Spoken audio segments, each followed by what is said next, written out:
Hey y'all, this is Nurse Bree, and this week I wanted to dive deep into my personal study tips and how I manage my time effectively while I was in nursing school. One thing that I can say is that if you are not a detailed, hands-on, visual type of learner and you can listen to lectures and just consume all of the information like that, this video may be a little too detailed for you and may actually be slightly annoying. But if you're a visual learner like myself, hands-on, and you need all type of help, just to the extra oomph to pass your test and pass your class, listen in. I had a lot of nursing students this week reach out to me and ask me, Bree, how did you study for nursing school? How did you pass your classes? I don't even know where to start. I need help, and I got you. So let's just jump straight into it. Background story: when I was in nursing school, I worked 2 jobs. I was a nursing assistant and I also babysat. I did my nursing assistant job. It was part-time PRN, meaning as needed, and so I would probably try to get in like 25 hours a week with that. And then I also babysat 5 days a week. So I was basically kind of booked, on top of having nursing classes, trying to find time to sleep, trying to find time to eat, and trying to find time to exercise and have self-care time. It was just a lot. And so that's why I thought it was very important for me to share this with you guys, because I know y'all probably going through the same things. And with this whole coronavirus going on, I know that life is probably feeling a little more hectic. Also knowing that next semester you're going to be walking into another semester and you're going to go back into in-class. So let's just get started. One of the 3 things that I can say, well, not even just one, some of the 3 things that I can say that's important, guys, is you must figure out, am I a morning person or am I an evening person? Do I study better in the morning or do I study better at night?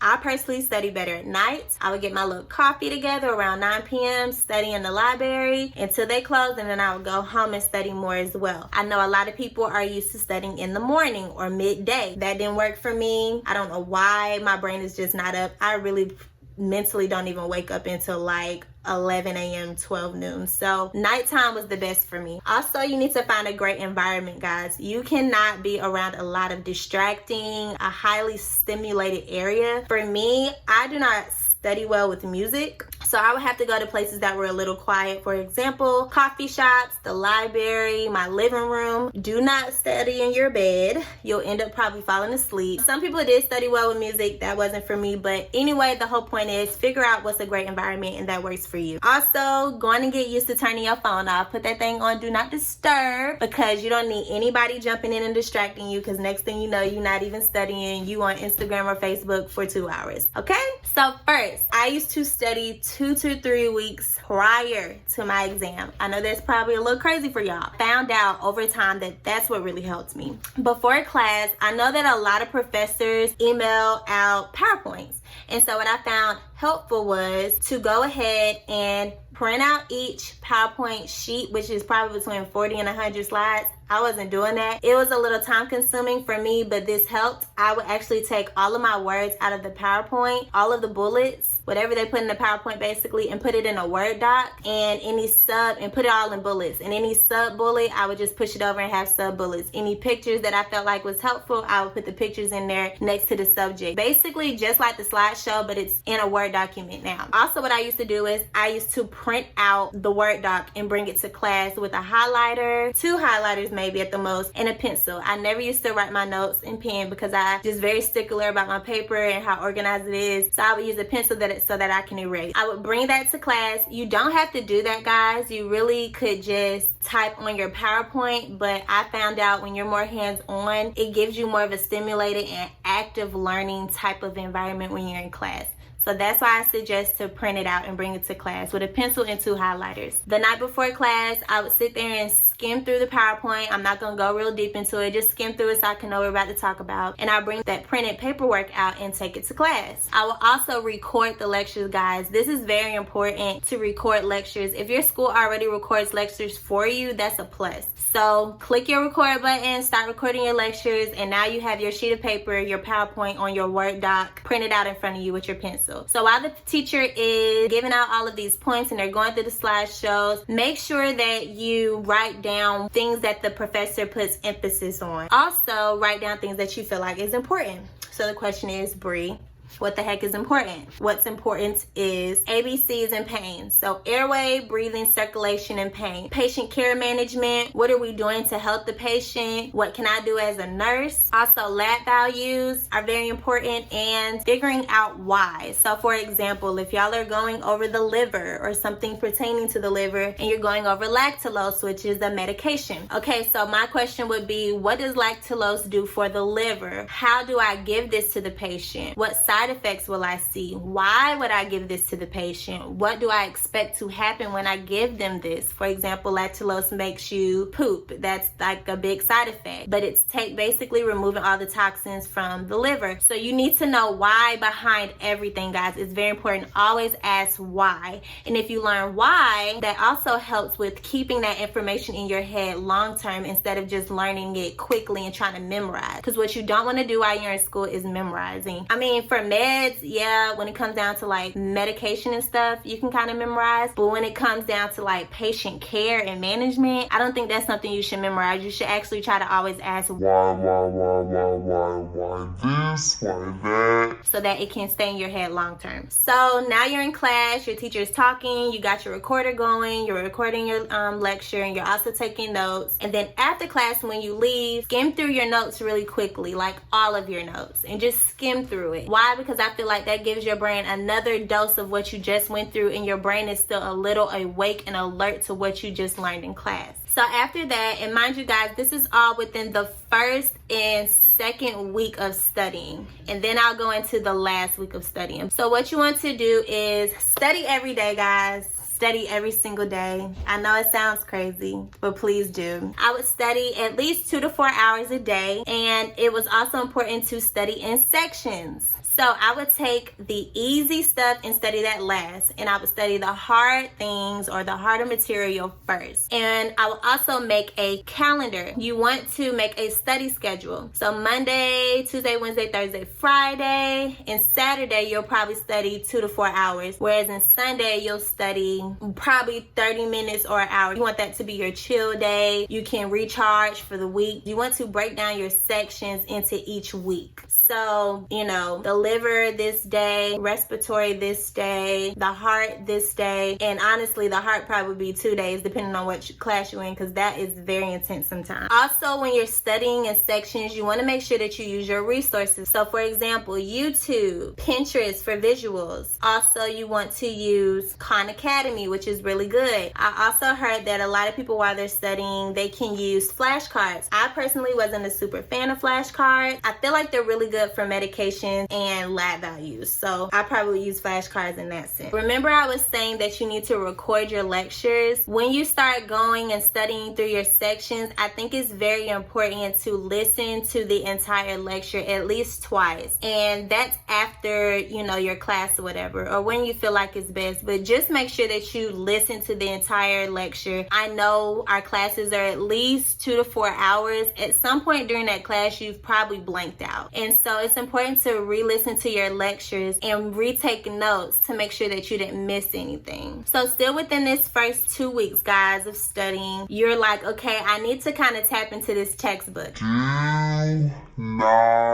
Deep dive into your textbook. Skim your textbook. Skim it. Just skim through. See what's important. Focus on bold letters, underlined text, and also diagrams and pictures, but you don't want to deep dive. What I noticed was when I was in nursing school, I used to read the textbook chapter from like beginning to end, and then I would feel overwhelmed because half of this stuff in the textbook my teacher didn't even talk about. If they didn't talk about it, guys, don't sit there and read it. You can actually reach out to your professor sometimes and be like, hey, I noticed this in the textbook. Is this something I should be focused on or not? Because what you don't want to do is put unnecessary information in your head that you didn't even need to know for the exam. Remember, you're still writing those notes on that same Word doc that you had printed out in class. If you could see, when I used to print out before a test, I used to have a printout like of all my sections for one test about this thick. But what I found out for it to be helpful was you want as much information in a little bit of paper. Like, you don't want to have all these things just stacked up everywhere. That's what helps help me keep organized. So that's why I say when you're skimming the textbook, when you're studying in sections, you're studying from your Word doc that you had printed out. Also, guys, what I found that helped me a lot was when you find visuals on Pinterest, for example, these right here,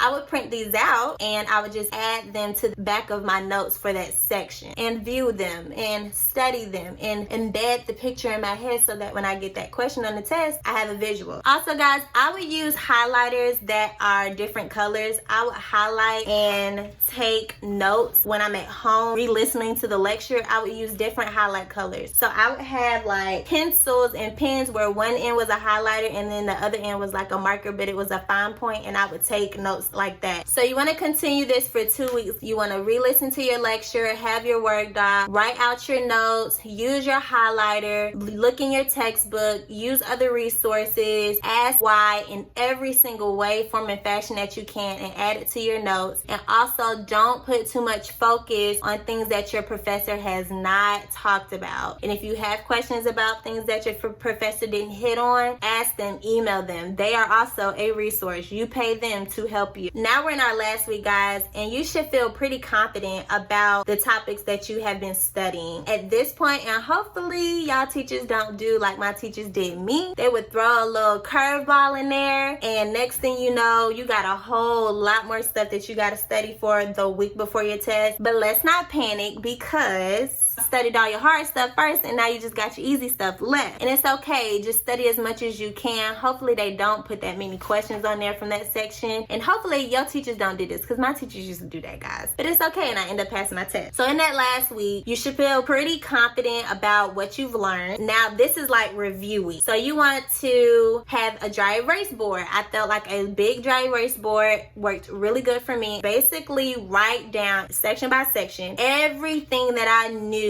about that section, and if I forgot something or didn't write something down, I would either go back over my notes and review again, or I would write it down again on the dry erase board to make sure that I actually know it. Another thing is I would read through my notes aloud, like talk out loud to yourself so you can hear yourself speaking your notes to yourself. I would really be big on like study groups / review groups. I never really studied with people, but I did review with people a week before the test, my fellow classmates, and I found out that it really helped a lot to review prior to the test so that y'all can bounce different like ideas and ask certain questions to each other. Another thing that is helpful is get your mama, your daddy, your boyfriend, your best friend, send them your notes through email or text. Ask them to look at your notes and make up random questions from your notes to ask you, so that you can try to teach back what you've already been studying for the past 2 weeks now. Also, guys, I found out that practice questions are helpful. Beware though, beware that if you run into practice questions online and they start asking you questions about what your professor has not even went over, you're gonna start getting anxious and you're gonna start doubting yourself, and you're gonna be thinking like, I don't know what I'm talking about. Once again, practice questions are good for like practicing test taking, but you want to veer clear of those questions that may be talking about certain things that your professor didn't touch on, because you don't want to bring your confidence down or start studying something that you didn't even need to know right before the week before the test. Also, guys, calculate that grade. When I was in nursing school, I know we had to have like a 4.5 test grade average. So when you go into a test and you already know what you need to make on that test so that you can pass, go in and prepare yourself. So if you need to make an 80, go in there trying to make an 85. If you need to make a 75, go in there and try to make an 80. You get what I'm saying? Always put your bar high. My suggestion is the day before your test, guys, you need to do absolutely nothing, because at this point, if you don't know it, you're not about to get it. Just pray, relax, watch a movie, work out, get a great good night of sleep. I would say at least 8 hours. And what I would do the next day before my test, I would wake up early and just read through all of my notes, like skim them, just skim them so I can just feel confident that they're still in my head. I would take my test. And you have to just put it in God's hands at that point. To review everything that I said, what you want to do is figure out the type of study you are, how you study, AM or PM. Get an appropriate environment. Make sure your environment is a study-like environment. Turn off your phone. Prepare to study at least 2 to 3 weeks before your test. Get your PowerPoints and turn them into a Word doc, and get your phone out so you can record your lectures and take notes while you're in class with a pencil. After class, you want to skim your notes and review them. And you also want to listen to that lecture you recorded at least 2 times and take notes again to see if you missed anything. You also want to study in sections and make your study schedule for Monday through Sunday on the sections that you feel confident on studying,